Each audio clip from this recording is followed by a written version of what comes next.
Welcome in, Josh. How's it going? Good. How are you? I'm actually glad someone decided to turn their camera on. It's always good to talk to a face. Sorry on TikTok you can't see his face, guys. Well, I did want to point out. So I know you went through a lot of different things, but one of them you did talk about Ezekiel, talking about the temple. When he talks about when God is talking through Ezekiel about the temple, it's not about the temple that's supposed to come. That it's actually talking about what they're doing at the time of the temple that they have, and that God is telling them what they were doing was abominations. It's not a contradiction that later on uh, God's going to allow that. But he's saying at the time for the law that they gave them, they were allowing foreigners who were uncircumcised in heart and in flesh in his sanctuary, defiling it Right. And when they would offer the when was food. Ezekiel written? It was. You know I'm going to test you.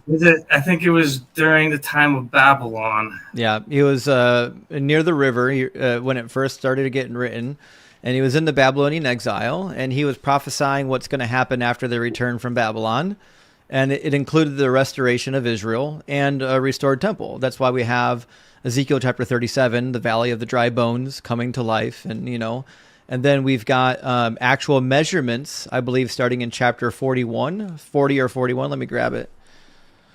I've got my Bible on me. Yeah, in the 25th year, chapter 40, in the 25th year of our exile, at the beginning of the year, on the 10th day of the month, on the 14th year after the city was struck down, on that very day, the hand of the Lord was upon me and brought me there. And he brought me in visions of God to the land of Israel. And he set me down on a very high mountain. And then he goes through and he gives measurements for the new temple. Like, this is how you're going to lay it out. Here's how big it's going to be. Here's where the doors are going to be. Here's where the various tribes of Israel are going to be situated in the land again. And here's what's going to happen. The Messiah, the Prince Nagid, he's going to come and he's going to lead all of the Israelites into repentance. And they're going to give offerings and sacrifices again, just like the law of Moses had it. And he tells them which animals they're going to sacrifice, when they're going to sacrifice them, and how the non-Jewish people are going to participate in it. So all of this was something that was supposed to happen after Ezekiel. Yes, that's going to happen when Jesus comes back a second time, and he's in Jerusalem, and then the nations of the world will go to Jerusalem and And then they'll need do to be sacrifices circumcised. there. So, but you understand if you take Ezekiel and you kick the can down the road and say that this is talking about the second coming, then you've got a big problem, because then you've nullified all of Paul's theology. Paul says that the law was temporary and that you won't need it when Jesus comes back. And then that means there are no sacrifices, no circumcision. Nobody cares about that. Well, the sacrifices for sins, yeah. Like, well, even after the disciples became apostles and Jesus rose, they like Paul himself also went to the temple and continued to do those. I guess you'd call them rituals, but it's not that he was doing them to be saved or to pretty much keep the law. It was a tradition. Like when he says that he's everything to all people. So for the Jewish people, like instead of like what do you call it, like tell like he makes himself like them and participates with them, but also gives them the gospel, like, hey, Jesus actually fulfilled all this. But then when they go to the Gentiles, they tell them, you don't have to do this because it's all fulfilled in Christ, and then But he I rebuked. don't think that addresses my point, my man. My point is that if these offerings and sacrifices, as described in the book of Ezekiel, are referring to the second coming, then it nullifies the work of Jesus on the cross. Well, it's not replacing what Jesus did. It's just they still could be symbolisms of so, what everything that Jesus did. so they're going to slaughter all the animals just as a symbol of things to come. Well, they still do offer, like, not all the sacrifices were sin offerings. Like some of them were offerings to God as gifts. So like there's the specific sin offering that was done every year for like the nation, and then I think there were Yeah, offerings we know that. about the offerings, but that's still not my point. My point is, if the offerings are going to come back according to the law of Moses, including the sin offering in Leviticus chapter 5, then it nullifies what Jesus did. If Jesus came and he died to put an end to the animal sacrifices, as it says in Hebrews chapter 7, then we shouldn't see the animal sacrifices returning in Ezekiel. Well, it doesn't say that the offerings that they're giving at that time are dealing with their sin. Yeah, it Like Jesus. does. It literally says that, yes, there would be sin offerings in Ezekiel. Want me to bring them up? Well, yeah, in the gateway were two tables on this side and two tables on that side, on which they slay the burnt offering, the sin offering, and the trespass offering. Yep. At the outer side, as what goes up to the entrance, north gate. Yeah, well, I don't know. This is something that I have read also, and I found very interesting. Like talking about sacrifices again during that second coming. So, but I don't think But there's it's no second coming in replacing. Ezekiel. That's what I'm trying to say. It doesn't say the Messiah is going to come and then he's going to die and he's going to come back later. It says that the prince is going to arrive. He's going to reunite the north and the south. He's going to rescue all the people, bring them back to the land, and then they'll go back to doing the law of Moses as they were before. Ezekiel 36 and 37 details it pretty clearly. Doesn't say he's going to die and come back. Yeah, so I but I don't think it's contradicting what Jesus already does though. Like if they were to go back, because they're Jewish, like the Jewish people are doing that. So Right. Let me try this again. Also, Kim, thank you for the $2 super chat. Kim says the guest is showing on TikTok, but the guest box is blocking them. Yeah, I think I've got him moved over now. I think you should be able to see the guest. Okay, but you're still mixing my point. If the offerings and sacrifices, the sin offerings, etc., the circumcision, everything, if all of that is talking about the second coming of Jesus, then it nullifies the entire book of Hebrews and almost all of Paul's teaching. Paul says that the law is done, that there is no need for the sacrifices anymore. So you can't have them coming back. well, yeah, there's no need for them because Christ fulfills it. But Okay, so then you can't say that Ezekiel is talking about offerings and sacrifices at the second coming. Ezekiel just contradicts the New Testament theology. It's as clear as day. And so does Jeremiah. Jeremiah 33 clearly says that when the Messiah comes, the branch of David, that there will be burnt offerings, grain offerings, and sacrifices forever, for all time. So you can't tell me yeah, that these don't contradict New Testament theology. That's one of the reasons why I know that the New Testament cannot be a logical extension of the Old Testament.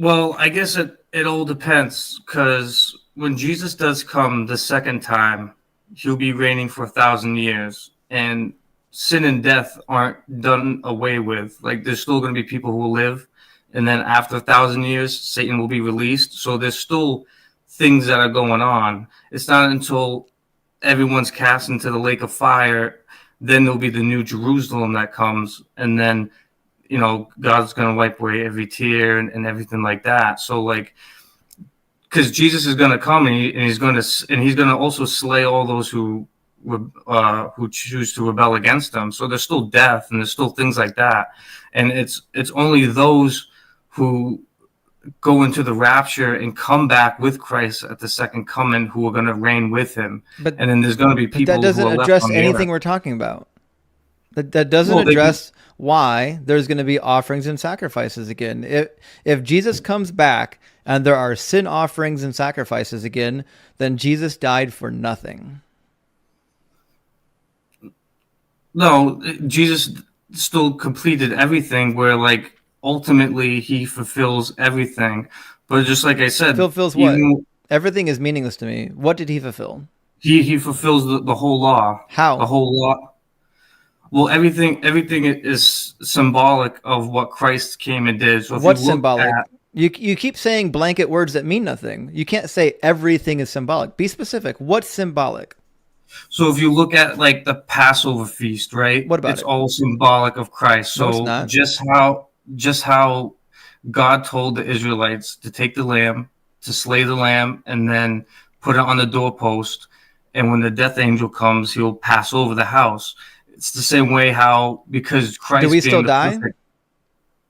Well, yeah, we still die right now. Well, that's No, meaningless then. Okay, so if we still well, die, no, then well, the because Passover lamb the imagery Bible, is meaningless. So it's also well, the true Bible that talks according about the to the book second of death. Exodus chapter 12, that Jesus, if he's the Passover lamb, needs to be dead too. The Passover lamb doesn't come back to life. It's a bad imagery.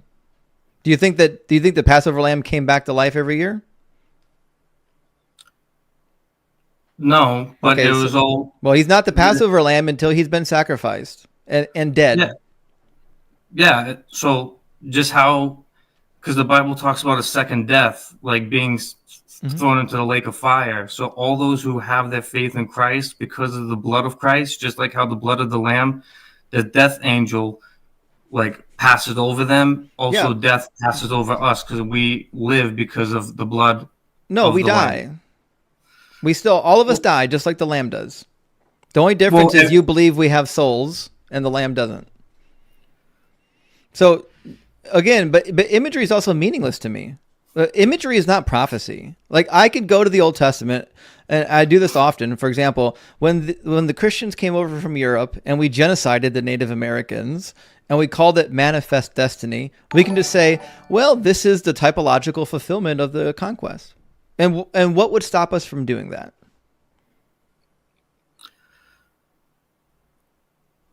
well, I guess I don't know, but like I wouldn't say Yeah. those people who If did that. if It you can was a just good say thing. that if you can just say that anything that is relatively similar to something in the Old Testament is now a typological prophecy, then oh buddy, I've got a whole list for you. I've got a whole list of prophecies that I fulfilled. Daniel Silva, thank you for the $2 Canadian super chat. Says according to him, Jesus was Italian and from Jersey. I think he might be.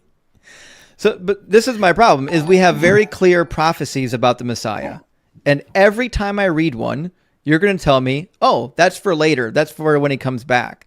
And then when I ask you, "Well, tell me what he actually did fulfill," you can't point to one prophecy he actually fulfilled. Well, that wasn't a prophecy. That was just something that you can look at and see, like because Paul and everyone else they use the Old Testament to show Christ. So like Okay. I wouldn't say the how those that are symbolic that's a prophecy. I'm because like they had the law and all that. So Jesus says, "I'm going to fulfill the law," and they show it by how he fulfills it, just like that same way. That's why he's called the perfect Lamb of God, Okay. So because how it's do you that know it's symbolic. Jesus and not Simon Bar Kokhba?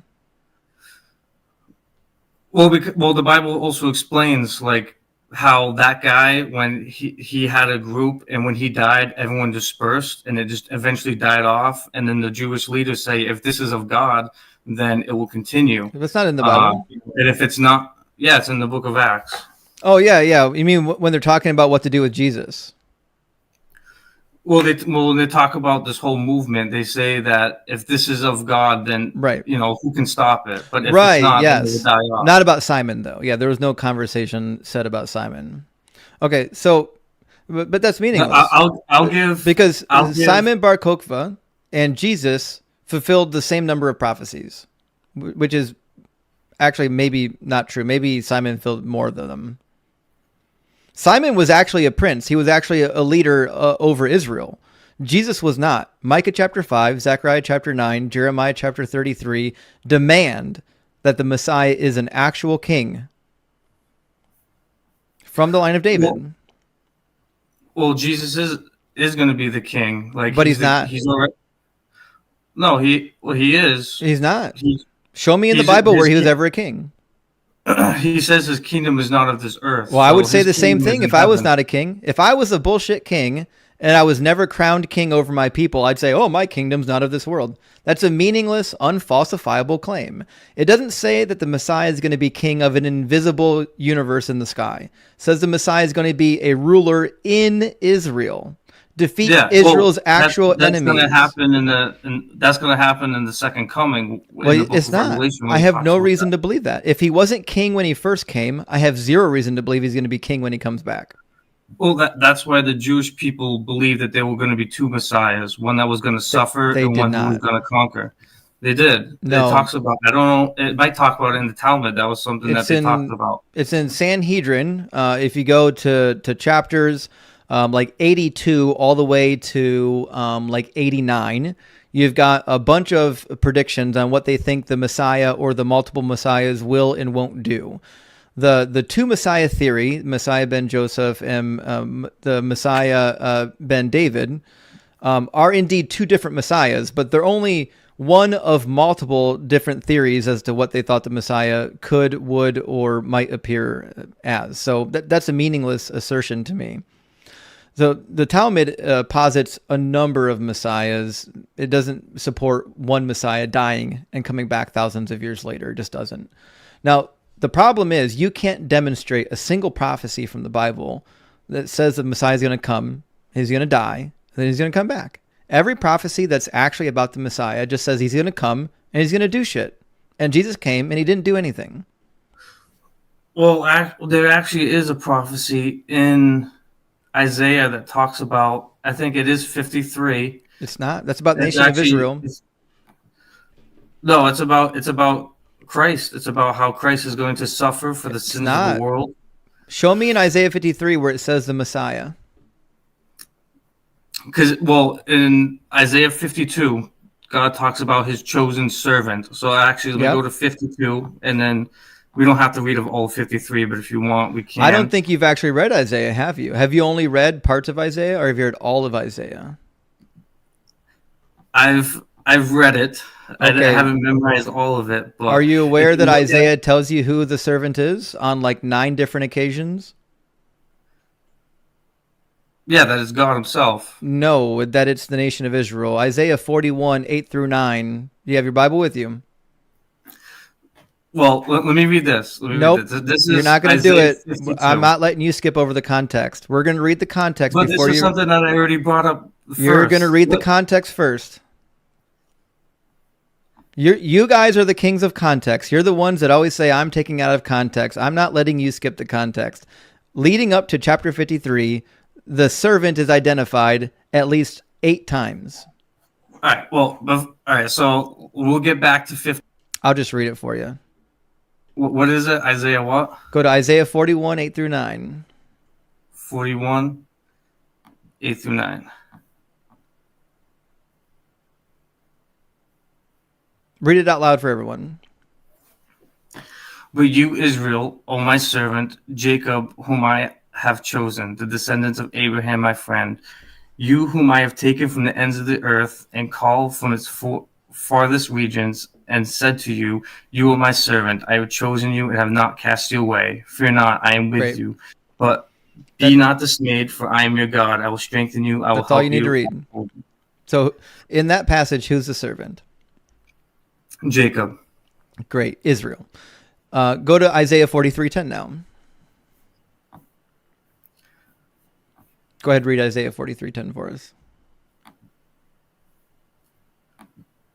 All right, 43. You are my witness, says the Lord, my servant whom I have chosen, that you may know and believe me and understand that I am he. Right, that's good. Okay, so here there are witnesses, plural, that are called the servant, right? Yes. Or my servant. Okay, so we're talking about the nation of Israel. The servant is a plural. Go to Isaiah 44, 1 through 2 now. Yeah, that's right, Daniel Silva. Thank you for the super chat. He says, Jews who believe in 2 messiahs are called Christians. Yeah, you're right. 44 what? 44, 1 through 2. Yet hear me now, O Jacob, my servant, and Israel, whom I have chosen. Yeah, who's the servant here? Still talking about Jacob. Right, yeah. And Isaiah 44, 21.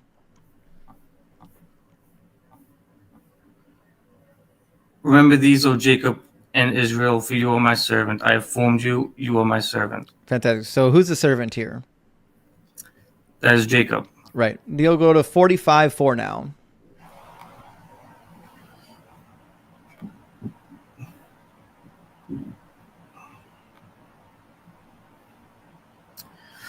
45, for Jacob my servant's sake, and Israel my elect, I have called you by your name. I have named you, though you have not known me. I am the Lord, and there is no other. There Right. is no God besides me.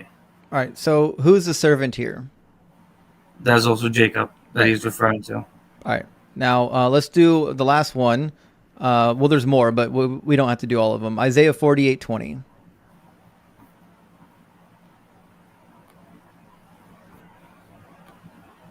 40:20.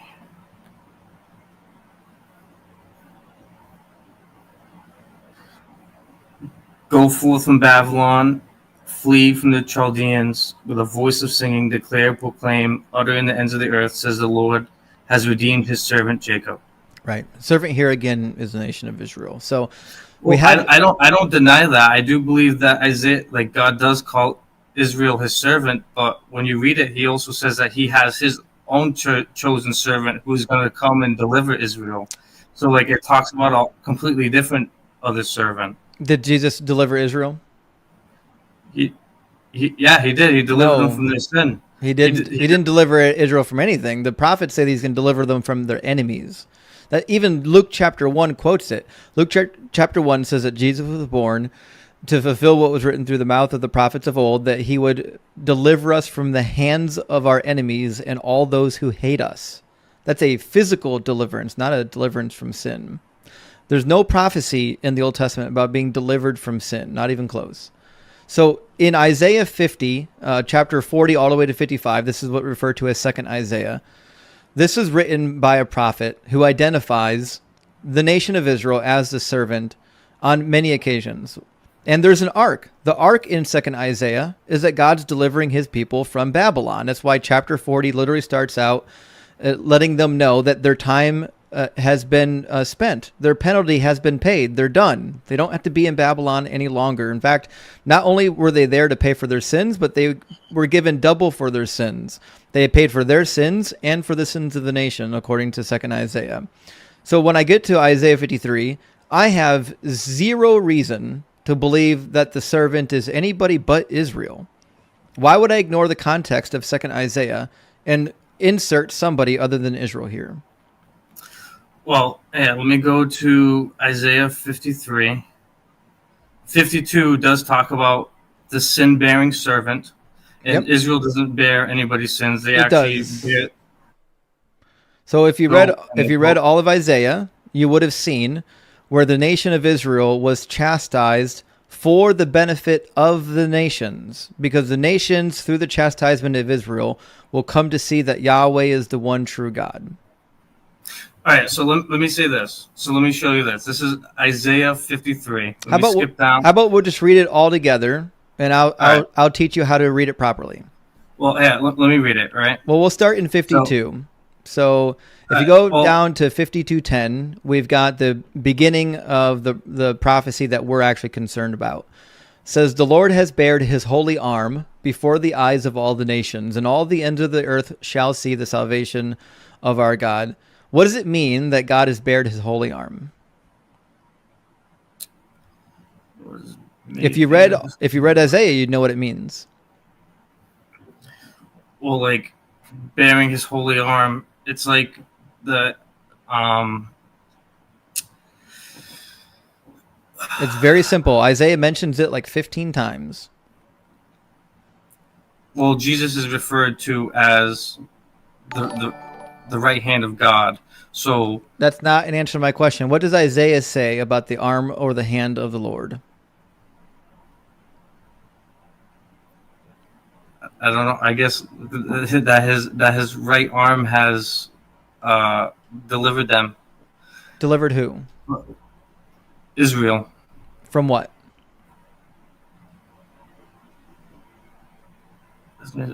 Well, yeah. So the Lord has made bare his holy arm in the eyes of all the nations, and all the ends of the earth shall see the salvation of our God. Right, but So elsewhere in Isaiah, what does he say he's doing when he bears his mighty arm? Have you read the rest of Isaiah? Because I'm feeling that you haven't. I don't know. Well, he's going to make known the salvation to the whole world. So it says that That's not what it says in Isaiah. You're making stuff up. I'll put it on the screen and I'll read it to you. Thank you so much, Daniel Silva, for the super chat. Daniel says, caller, Jews don't believe a man can be God, and neither do the Muslims, actually. And Daniel also says, Daniel 5:5, that his finger can appear and write. Yeah, God has a finger, according to Daniel, which is wild. Okay, this is Isaiah, and this is going to be 48:14. Assemble, all of you, and hear, who among them has declared these things? The one the Lord loves shall perform his purpose against Babylon, and his arm shall be against the Chaldeans. We know exactly what the arm of the Lord is doing in 2nd Isaiah. It's delivering the people of Israel from Babylon. Do you follow? Yeah, when it's like God doesn't have a right arm either, but it's a reference to what God is going to do. So like when it says like God's arm is against somebody. I'm not saying he has an arm. I'm just saying that according to the text, the meaning of God's arm being laid bare is to rescue the Israelites from captivity. Yes, but it was ultimately from sin and death. No, it doesn't say that in text anywhere. Well, if you read, so if you go to the end of 52, it talks about a servant who's going to bear the sins, and he's going to do a sprinkling on all the nations. We're going to read all of it, but you can't find me a single passage in Isaiah where the bearing of God's arm has anything to do with anything other than rescuing Israel. Well, because the salvation is for the Jews, but it was also for the rest of the world. That's no, why the salvation is from Babylon. That's why we just read in chapter 48, God says, flee from Chaldea. The whole arc of 2nd Isaiah is that it's time to leave Babylon. That's the context of the passage. Everything in 2nd Isaiah is about leaving Babylon. Everything. And you would know that if you read it. All right, we'll just keep reading. Let me put it back up on the screen for everyone. Actually, sorry, I'm reading it off my notes. It never was on the screen. I apologize. Okay, so chapter 52, verse 10 is very clear. The Lord has bared his holy arm before the eyes of all the nations, and all the ends of the earth will see the salvation of our gods. That's God bearing his arm against Babylon. And it says, depart, depart, go out from there, touch no unclean thing. Where are they departing from? From Babylon. Thank you, because this is about Babylon. Yeah, it says, go out from the midst of it and purify yourselves, you who carry the vessels of the Lord. For you shall not go out in haste, and you shall not go out in flight. For the Lord will go before you, and the God of Israel will be your rear guard. And then it says, see, my servant shall prosper. He shall be exalted and lifted up. He shall be very high, which is what is said elsewhere in Isaiah about the nation of Israel. If you read, look at this. Look at this. If you read, look at 52. I know you're really excited, but we're not there yet. You just read. I know you're really excited, but we're still in verse 13. You gotta wait. You gotta wait. You gotta wait. I'm just gonna mute you, so no one can hear you. Okay. Verse 13 says, my servant shall prosper. He shall be exalted and lifted up. He shall be very high. Thank you for the hat. I appreciate that. Elsewhere in Isaiah, God says over and over again that I will exalt you. I will exalt you over the nations. It says in chapter 56 that the nations will see that I have vindicated you, and they will run to you. Nations that do not know you will run to you. And he says in 59 that the kings of the nations will bring their wealth to you. This is what's being talking about in Isaiah. Isaiah is talking about the restoration of Israel. Well, let's read the next verse that comes after that. So I can't wait. So we'll read verse 14 because that comes after verse 13. Easy enough. It says, behold, my servant. I don't know why you keep reading it. I'm going to read it in my version. It's just Kay. Thank you for the $10 super chat. It says, God is up on his throne saying, fuck hell, none of my followers actually read my book. I spent a long time on that damn thing. And Daniel says, dude, if you want to be free from sin and eternal life, be a good person and have a family. I agree. That's really all you need.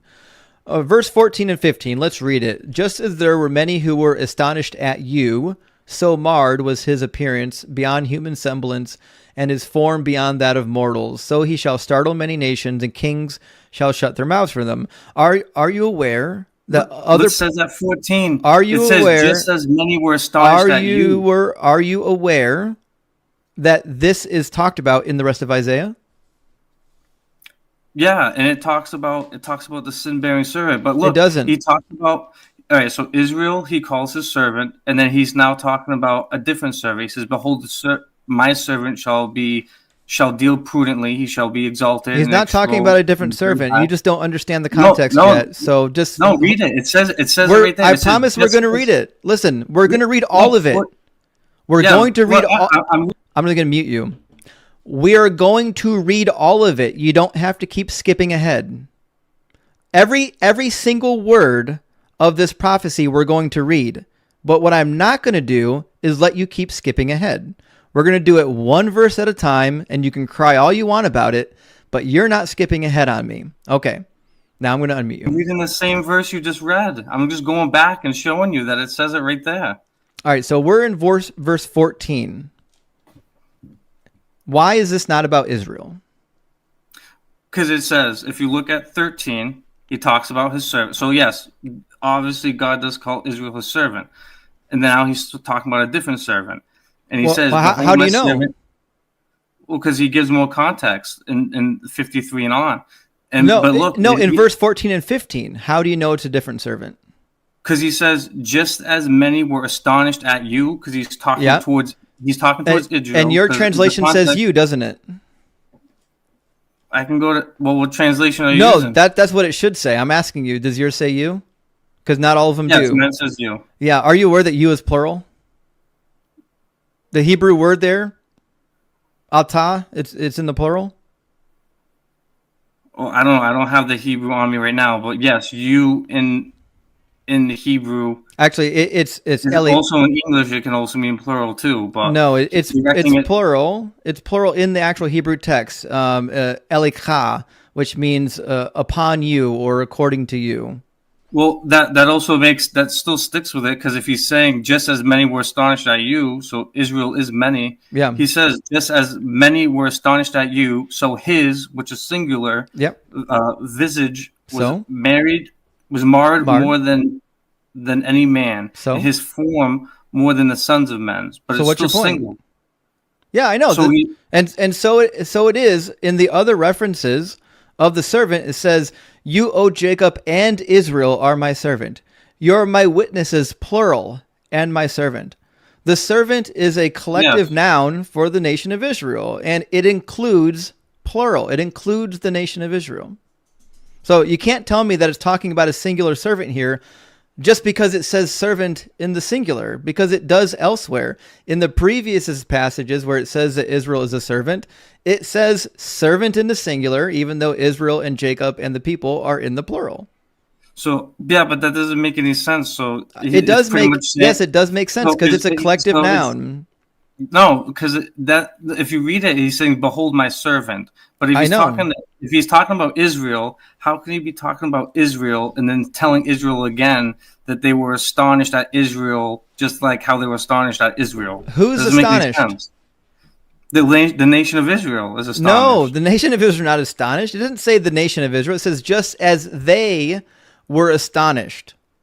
Who at were they? You. Well, like he's talking to the nation of Israel. Yes, the nations are astonished at Israel. Why are the nations astonished at Israel? Because of my servant. Because of the rescue. It says just as there were many who were astonished at you. And why were they astonished? Where'd he go? Did he just cut out? I think he accidentally cut out. I don't think he meant to do that. He moved and he cut out. I think he's back. Let's see if we can get him in. Welcome back. Oh, I didn't know I left. But I don't know what happened. You moved and your phone cut out. So the fact of the matter is, everything in this is about the nation of Israel. You can't tell me that it's not. The whole context is about the nation of Israel. Isaiah 62, verse 2 and 4.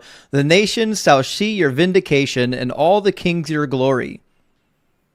It's a glorification of Israel. Micah 7:16. The nations shall see and be ashamed of their might. They shall put their hands over their mouths and they'll be deaf when they witness what happens with Israel. Yeah, right. So if you look at because of like we all have chapters and verses, but it used to never be like that. It used to just flow. So if you look at the end of 52, it goes and continues into 53. I know. Yeah, it's one unit. And it says, Isaiah says, "Who has believed that report?" I don't know why you skipped over verse 15. Why do you keep skipping? Why do you not have Holy Spirit patience to read the whole text? All right, we're going to read the whole text. Isaiah 52:15 says, "He will startle many nations, and kings will shut their mouths because of him. For that which had not been told to them, they shall see. And that which they had not heard, they shall contemplate."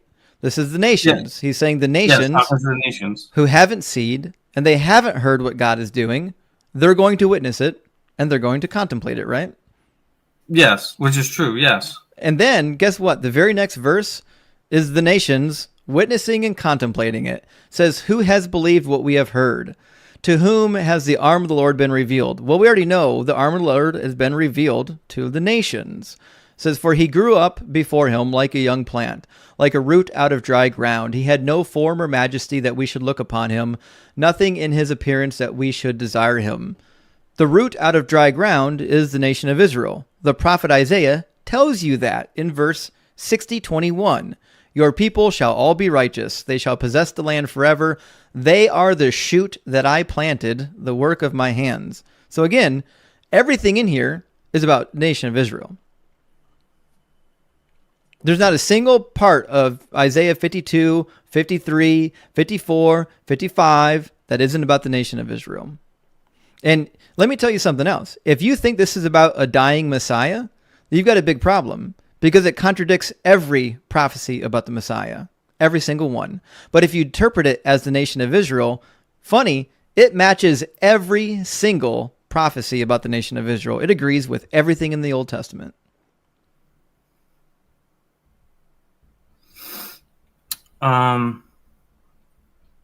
Well, no, there's many different verses that talk about different prophecies that talk about a dying Messiah. Not one. Was it Psalm 22? Psalm 21 is not Psalm 22 is not even a prophecy. Well, the Jewish people considered it messianic. No, they didn't. Yes, they did. No, they didn't. Yes, they did. No, they did not.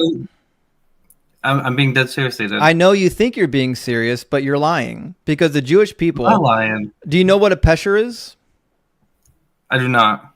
There's a subsect of Judaism that practice pesher, and this is where you take the prophecies and the words of the Old Testament, the law and everything, and you just say, actually, there's hidden meanings in here, and then you reinterpret it using those hidden meanings.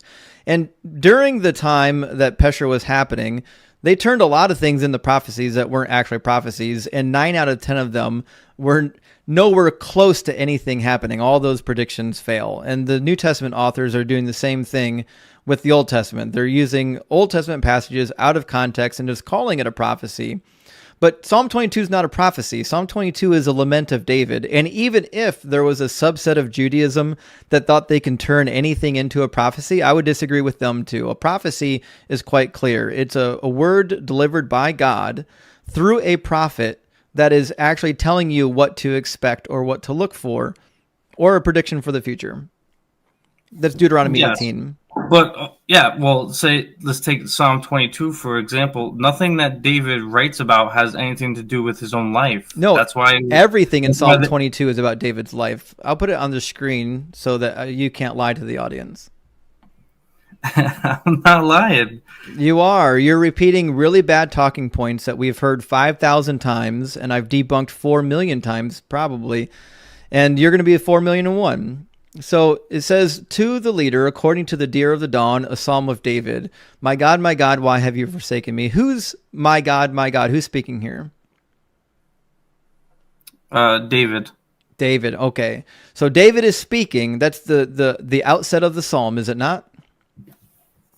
Yes. Okay. It says, why are you so far from helping me? The words of my groaning. Oh my God, I cry by day, but you do not answer, and by night but find no rest. Yet you are holy, enthroned on the praises of Israel. In you our ancestors trusted. They trusted and you delivered them. Okay, this is still about David talking, is it not? Yes. Okay. Now, the part that you want to read is about in in verse 16 and 17, but we'll start in 12. David's still talking about his struggles. He says, "Many bulls encircle me. Strong bulls of Bashan surround me. They open wide their mouths like a ravening and roaring lion. I am poured out like water. All my bones are out of joint. My heart is like wax. It is melted within my breast." Is this a prophecy or is this David lamenting? Well, nothing like that even happens in David's life. But Yes, it did. Have you bothered to read 1st and 2nd Samuel? But if you read, Yes, it did. Have you bothered to read 1st and 2nd Samuel? yes, I did. Okay, and what happened to David when he was on the run? Yeah, Saul was chased though, but they didn't pierce his hands and not his just feet. Saul. He was also on the run from his own son when he usurped the kingdom. He was also on the run from Saul, and then he was on the run at certain points when he was warring for the Philistines, when he was holed up in Ziklag. He spent like half of his life basically in military battles, and guess what? He didn't win every single one of them. So it says, "I am poured out like water, and all my bones are out of joint. My heart is like wax; it is melted within my breast." This is clearly the prophet. I'm not the prophet, the king, speaking about his present struggles using metaphors. Just like he is in the prior verse. "Many bulls encircle me." Literal bulls aren't encircling King David. He's referring to his enemies.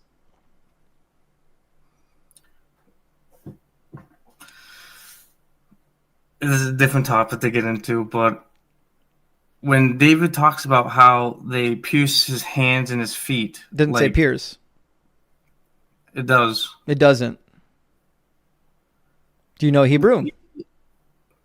Yeah, even if you look at the Hebrew, yeah, there's a debate depending on whether if it says like a lion or whatever. Yeah, but like, and why is that debate being had? Because it says, "For dogs are all around me, a company of evildoers encircle me. They bound my hands and my feet." That's what the NRSV says. Yours says pierced. What word is actually in the Hebrew text? Do you know what it is? I don't know. I forget what the word, but the reason why there's a debate is because what's the Hebrew word for pierce? I forget. I don't know.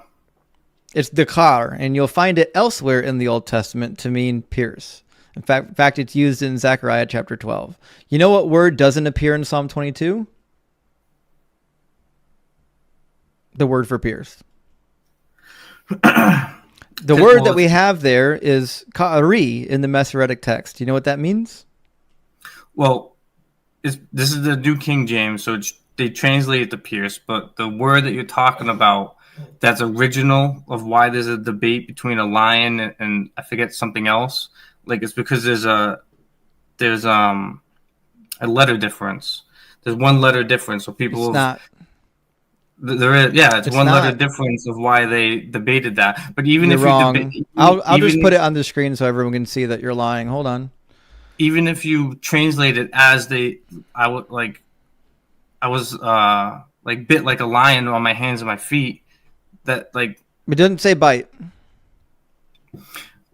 Well, when it's translated, because it's translated obviously whatever it is, like lion or the other one, like. All right, so just stop talking. You're embarrassing yourself. Let me just tell you what's actually happening here. So the word that we have in the Masoretic text never bound. Is ka'ari. Do you know what ka'ari means? No, I don't know Hebrew. It means like a lion. Okay. Now, do you know what it says in the Greek text? There's two. There's one that's like a lion, and the other one that's like it eventually gets translated into pierced. I've got it on the screen for everyone to learn. So in the actual Masoretic text, it says ka'ari, which means like a lion, which is why most of the Bibles that are translated honestly will just say like a lion. In the Aramaic Targums, it's ka'ari again, like a lion. When you look at the writings in the Talmud, we get something a little bit different. We get ka'aru, which means they defaced. Ka'ar means to deface, and then the u is the third masculine plural ending. And then if you go to the Greek text, you've got something different. It's arose. Oh, I can't even say that. Aruzav, which means they dug. Now that's really interesting that the Greek Septuagint says they dug, because as it turns out, the word that we're probably looking for, aru, means to dig. Or is it kara? Now I have to look it up.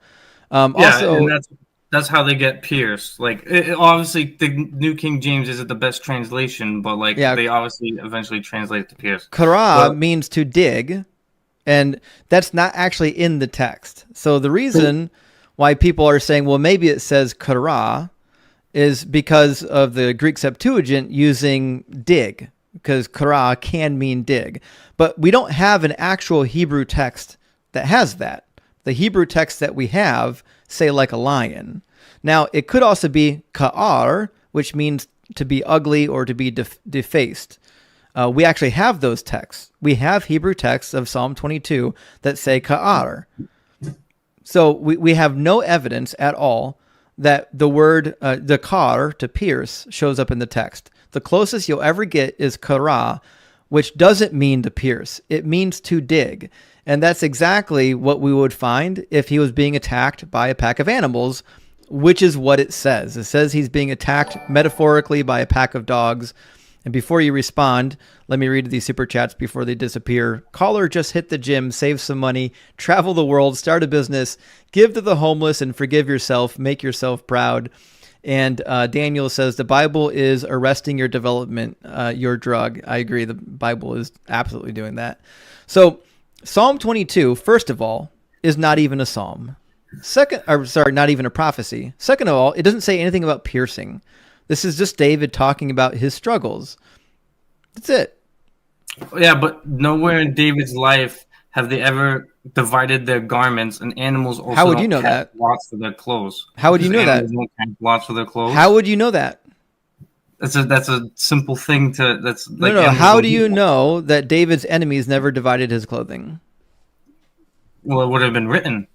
What you think every event in David's life was written? And as it turned out, it was written. It was written in Psalm 22. So now you're just calling David a liar. No, I'm not calling him a liar, because that's why there was such a debate on Psalm 22. That's why they said it was written in Psalm 22. David says in Psalm 22 that his clothing was divided. Are you aware that that's what happened to people when they were conquered in battle? That their clothes were taken from them? Well, that never happened to David because he escaped, because God had his hand on him. So that didn't happen to David, and he was never bound, and they never. You're wrong again. You're wrong again. David says that it happened to him. So either one of two things is true. Either it happened to David, and you're just telling David that he's a liar, or it's just a poetry about his warfare struggles.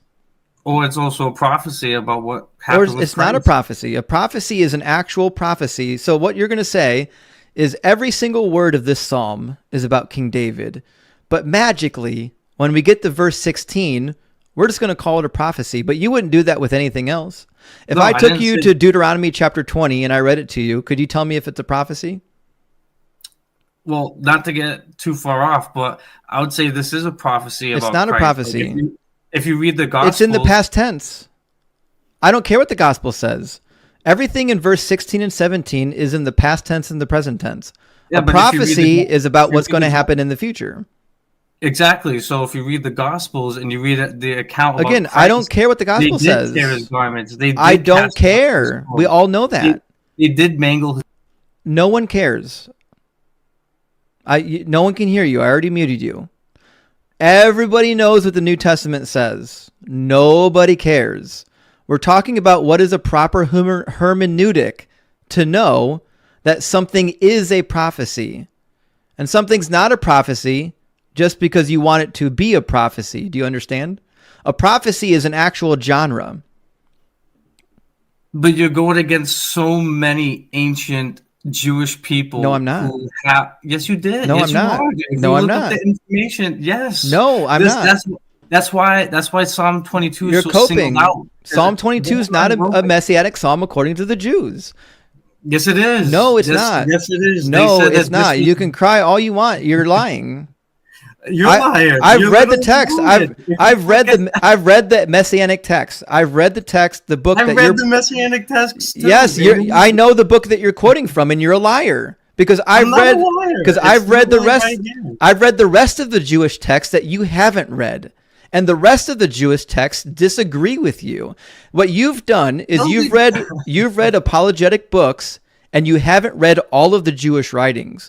If you've read all of the Jewish writings, you would find out that anyone who practiced Pesher believed that anything could be a prophecy, but the actual Jews in charge, the actual Pharisees, the actual Sadducees, the actual people that were the leaders of Israel didn't practice that. You're appealing to a bullshit. You're appealing to a bullshit hermeneutic to say that a prophecy is what a prophecy is not. A prophecy is not anything you want it to be. No, that's not what I'm saying. But like, even there's so many. Like Jesus even takes like what it talks about the serpent being raised in the wilderness, and then it will be saved. Yeah, the book of Numbers. You know, I'll be doing the same thing. But that's not a prophecy either. Okay, right. See, this is the problem you have. You can't just say that Jesus said things that showed up in the Old Testament and they remind you of Jesus, and therefore it's a prophecy. That's bullshit. I've got a whole list of things about me. Do you want to see all the prophecies that I've fulfilled? I'll show you all the prophecies that I'm going to show you all the prophecies that I've fulfilled based on the same hermeneutic that you've applied. There's actual prophecies that God obviously gives that specifically. I'm just going to mute you. Hosea 11:1. When Israel was a child, I loved him, and out of Egypt I called my son. Are you aware that my son is Egyptian? Let me unmute you. Are you aware that my son is Egyptian? I don't care about if your son's being an Egyptian or not. Okay, so my son's Egyptian, and that means I fulfilled Hosea 11:1 because I called my son out of Egypt. You see how garbage that interpretive model is? Your whole interpretive model for Jesus is that you can take anything in the Old Testament and just call it a prophecy if it vaguely reminds you of Jesus. But when I do the same thing, you're not going to let me do it. I guarantee you. Isaiah 65:9, I will bring forth descendants. Did I fulfill that prophecy? I did too. Like if you take it that way, but that's so clumsy. Ecclesiastes 9:4 says, I have joined myself to a dog rather than the dead lion. I fulfilled that. Am I the Messiah now? You see how easy it is to find things that you could pair up to somebody if you're just taking random texts from the Old Testament that aren't even prophecies. Exodus 4:12. Now go, and I will be with your mouth and teach you what you are to speak. That's what I do every day. I'm up here teaching people what to speak. Is that a prophecy about me? I never said it was. I never said those things, like things that are symbolic in the Old Testament. I never said those were prophecies. Okay, so Psalm 22 is not a prophecy then.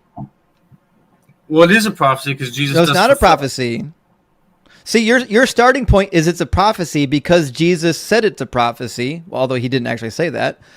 But he does it while he's on the cross. He quotes it. He doesn't say it's a prophecy. He just quotes from it. No, he doesn't say that it's a prophecy. Okay, so Jesus doesn't say it's a prophecy. These things are being fulfilled. He didn't say that. He didn't say that. You're lying again. He didn't say that. Oh my God. So Jesus doesn't say that, my God, why have you yes, he quotes the first line of the psalm. What he doesn't say is that it's a prophecy, and he doesn't say that he's fulfilling it. So here's the problem. Your justification that Jesus is the Messiah is that he fulfilled prophecies. And when we look at the prophecies, he didn't fulfill them. And you're going to tell me, well, these things that aren't actually prophecies, they're prophecies because Jesus said so. But that's bullshit. I use the same thing about me. I can say that Job 27:11 is a prophecy about me. And I know it's a prophecy about me because I told you it's a prophecy about me. I will teach you concerning the hand of God.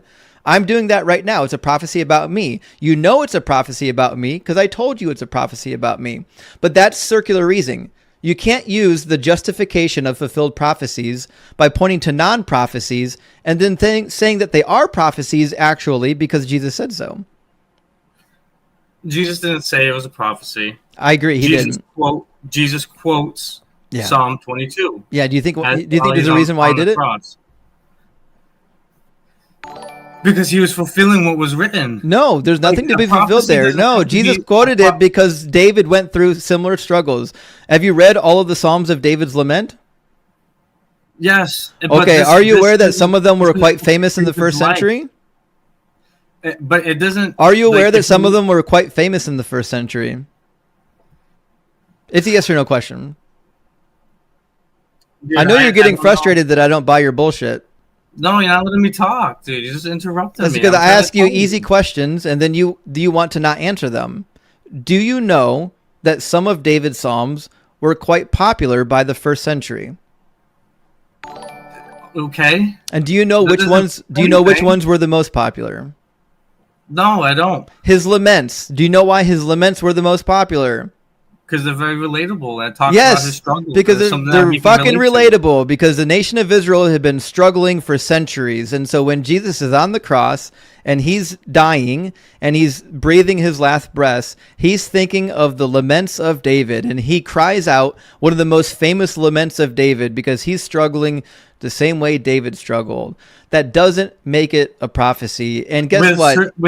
Hold on. Just stop talking.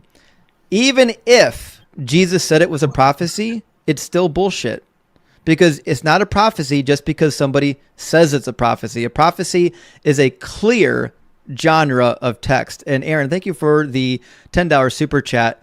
He says the New Testament is irrelevant, just as the Book of Mormon is irrelevant. I agree. The New Testament's not irrelevant. Those were literally eyewitness accounts. It's a book of lies. There's no eyewitnesses there. This is how they preached the gospel. They didn't have the New Testament at the time. That's why they went to the Old Testament. Doesn't matter. There's no eyewitnesses in the New Testament. Also, Daniel, thank you for the $5 super chat. Daniel says, caller, just tell them I'm rubber and you're glue. That's a great one. I like that. So, like when okay, Paul so talks about how give me the eyewitnesses. Give me the eyewitnesses. What are their names? Matthew was an eyewitness. Matthew didn't write Matthew. His name's not in there. Okay, well, yeah, that's a whole different debate. Who wrote Matthew? I assume it's Matthew. Well, his name's not in it. Show me where Matthew says I Matthew wrote this. Also, JL, thank you for the $6.66. JL, I appreciate the donation. He says guests should quit while he's way behind. I agree. He's digging this hole real deep. They got a glutton for punishment here tonight. So Matthew, John is also an eyewitness. Okay, show me in the Gospel of John where it said John wrote it, because I can show you in the Gospel of John where there's authors other than John. Have you read all of John? Did you read chapter 1? Did you read chapter 21? Yes. So again, you've read apologetic books, but you haven't actually read the text itself. John 21 clearly says that there are multiple authors, and the multiple authors are recording the Gospel of John, and it includes the testimony of John. So the authors, plural, of the book of John were writing a narrative, and that narrative happened to include testimony from John. It actually happened to include testimony from John the Baptist at one point. Yeah, so it's said that the Gospel of John and also the Book of Revelation were written around the same time because of the language and how John talks about Christ. So not the scholars I know of. The scholars I know of don't believe that the Gospel of John were written by the Revelator. That's why we have the title John. That's why we have the title John the Revelator. Because John the Revelator, also known as John the Elder, is different from John the gospel author. But we don't even have evidence that John wrote John. And I just told you in John 21, the authors are not John. I'll just read it for you since, again, I know you haven't. All right, John chapter 21, verse 24. This is the disciple who is testifying to these things and has written them, and we know that his testimony is true. And this happens more than once in the Gospel of John. There's multiple occasions where who's ever writing the Gospel of John says that they are taking somebody else's testimony. So If John's testimony is included in the Gospel of John, that's great. But he's not the one who wrote it. So the language of John is meaningless because John didn't write it. It doesn't even say that he doesn't write it. It says that him, and then there's others who testify of that, who are the disciples. So that doesn't disqualify John from writing it. No, wrong. I read. Since you weren't listening, I'll read it again. This is the disciple who testified to these things and has written them, and we know that his testimony is true. We is a plural. The person who is the we is clearly the person who is writing the sentence. That's a first person common plural. It's a we. Whoever wrote John, it's a we. And they're including testimony that they received from John. It says this is the disciple who testifies of these things and wrote these things, and we know. And we know that his testimony is true. And who's we? The disciples. No, the disciples didn't write this. The we is the authors. Yes, John did. It says no, the we is the author. Have you ever written a text? Do you know who we is? When you write a text, do you know who we is? It literally says this. When you write a text, do you know who we is? Yes, and it who's says we? This is the disciple. Who's this we? Is the disciple who testifies we? Of these things and wrote. I'm going to mute you till you answer my question. You can talk all you want. You're going to answer my question whether you like it or not. You can cry all night, but you're going to answer my questions. Why don't you just let me talk? In a written text, who is we? A group of people who are testifying. No. We is a first person reference. What is a first person reference?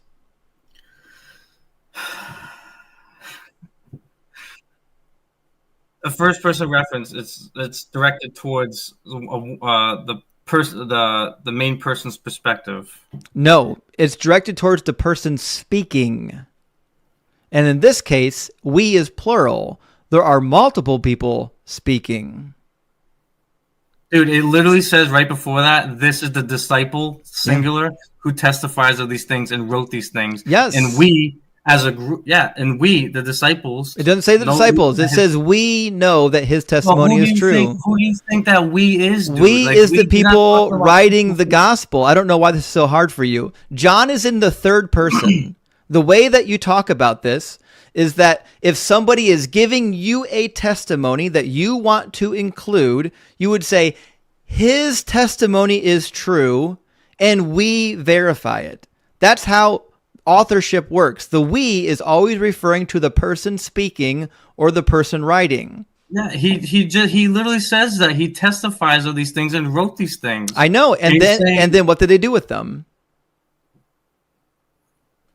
Well, about what they saw, they wrote it down. Yes, exactly. Yes, they wrote them down. The multiple authors working on the Gospel of John took John's testimony.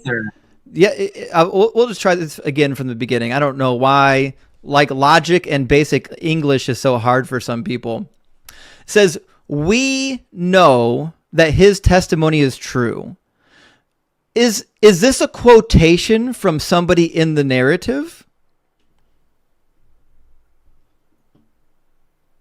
I guess so. There's no quotation. Why is there no quotation in my Bible?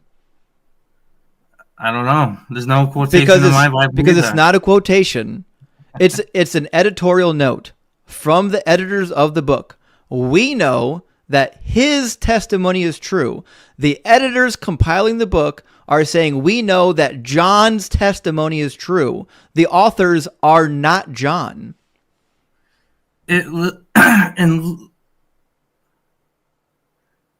literally says at the beginning. We've read it 5 times. Let me finish. It says at the beginning, this is the disciple, single. He's talking about a single person. This is the disciple. But who's saying it? John. No, John's not saying it. Dude, he's literally using not. A single. He is. No, you don't refer to yourself as this disciple, and you don't refer to yourself as his testimony. You refer to somebody else's testimony as his testimony. When it says, we know that his testimony is true, that's somebody talking about John's testimony. It's not hard. It's basic English. Like, if you need to go back and take 5th grade English, just let me know.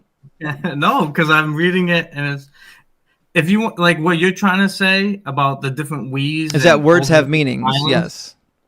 Yeah, like, well, if you look at the Gospel of Luke, it is a recording of multiple different eyewitnesses. We're not reading the Gospel of Luke. We're reading the Gospel of John. I know that, and in the Gospel of John, the authors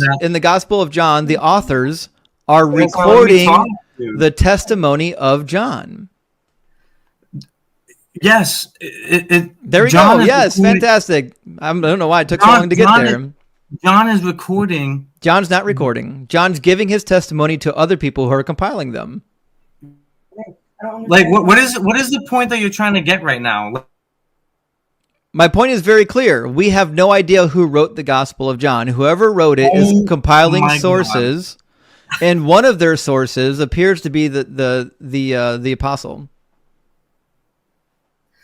It literally says, "This is the disciple." That's singular.